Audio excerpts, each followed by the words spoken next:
অবশেষে সবকিছু ফেলে গ্রামের বাড়িতে পাড়ি দিচ্ছি প্রাণের শহর ঢাকা ছেড়ে। আসলে আজকের দিনটা আমার জন্য একটা রেড লেটার দেয়। আমি লাইফে অনেকবার স্ট্রাগল করছি, কিন্তু এটা ছিল আমার লাইফের সবথেকে বড় স্ট্রাগল বলা চলে। অ্যাকচুয়ালি এই ভিডিওটা আমার করার কোনো ইচ্ছে ছিল না, কিন্তু আমি বেশি খুবই ইনঅ্যাক্টিভ, কয়েকদিন ধরে অনেক বিজি ছিলাম। সেদিন আমার বাচ্চাটা দুপুরবেলা হঠাৎ আমি খাইতেছিলাম, ওকে বললাম তুমি খাইতে আসো। তখন ও খাইতে আসতেছে হঠাৎ করে দৌড়ায় আসতেছে পাশের ফ্ল্যাট থেকে, দরজার সাপোর্ট যেটা থাকে ওইখানে লেগে টাইলসের সাথে খায়ে লেগে অনেক ডিপলি চলে গেছিল ব্যাপারটা। তো আমি 2-3টা হসপিটাল ঘুরে ঘুরে প্রচুর কষ্ট করে ফাইনালি আমার এখান থেকে নিউরোসাইন্সে রেফার করছিল।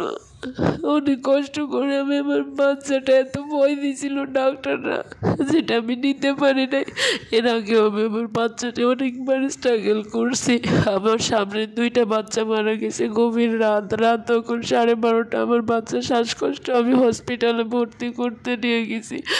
তখন একা, আসলে আমার এতটুকু বয়সে আমি মেন্টালি অনেকভাবে কারোর সাপোর্ট ওইভাবে পায় নাই।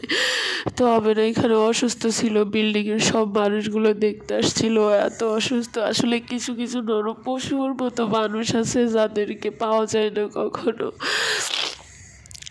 আর অন্যদিকে না, ডাক্তাররা কষায়ের মতো আমার বাচ্চারা একটুর জন্য মেরেই ফেলত। আমি ফার্স্টে আমিনাকে নিয়ে গেছিলাম আমাদের বাসার এখানে একটা হসপিটালে। তারা বললো কি পুরো মাথা অবশ করতে হবে। ভাই এটা কেমন কথা? এটা শুনে আমি ওইখান থেকে চলে গেছি।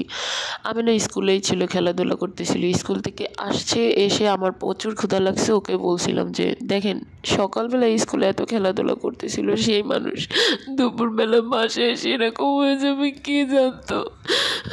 পরে আমার এই জায়গার ডক্টর পছন্দ হলো না। আমি তখন নিয়ে গেছি অন্য হসপিটালে, একটা খুব দামি একটা হসপিটালে।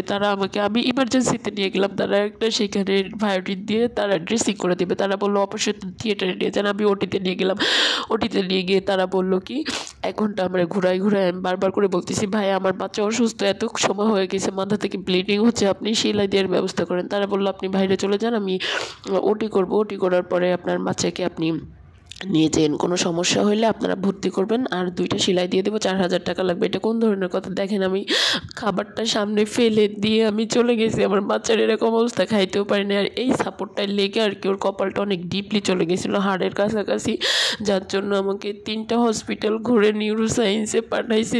নিউরোসায়েন্সের ডক্টরগুলো এত ভালো, তারা বলছে কোনো সমস্যা নেই। ফাইনালি ওইখান থেকে সেলাই টেলাই দিয়ে আমি বাসায় নিয়ে আসছি। আর অন্যদিকে আমার কান্নাকাটি করতে করতে আমার লাইফ শেষ।